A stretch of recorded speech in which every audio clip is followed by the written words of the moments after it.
मनुके sir sir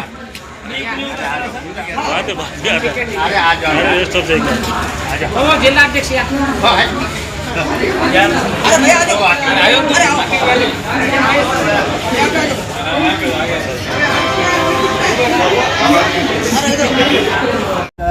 सासऱ्यांचा वर्षे सरदचा कार्यक्रम आहे. त्यानिमित्त मी परभणीला भेट देण्यासाठी आलेलो आहे आणि तशाच प्रकारे बनकर साहेब आहे, अण्णा आहेत आणि माझे सर्व पत्रकार बांधव आणि ह्या ठिकाणी उपस्थित सर्व पक्षाचे कार्यकर्ते या ठिकाणी उपस्थित राहून मला मान सन्मान आणि त्या ठिकाणी येऊन माझा सत्कार केला.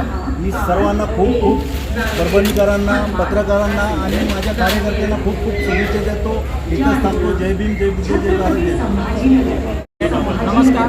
राष्ट्रीय परिवर्तन पक्षाचे डॉक्टर बाबासाहेब आंबेडकर राष्ट्रीय परिवर्तन पक्षाचे राष्ट्रीय अध्यक्ष नरसिंह दत्तू गायसमुद्रे साहेब आज परभणी दौऱ्यावर आले आणि आज आम्ही सर्व टीमच्या वतीनं या ठिकाणी त्यांचं जंगी असं स्वागत केलेलं आहे. डॉक्टर गायसमुद्रे साहेब हे मुंबईमध्ये डोंबिवली भागामध्ये अनेक त्यांनी गोरगरिबांचे कामं केलेले आहेत. जे झोपडपट्ट्या आहेत 3-3 किलोमीटरच्या ह्यासुद्धा त्यांनी त्या ठिकाणी बसवलेल्या आहेत आणि गरिबांना न्याय दिलेला आहे. असे आमचे गायसमुद्रे साहेब आज परभणीमध्ये आले, त्यांचं जंगी स्वागत केलं. धन्यवाद.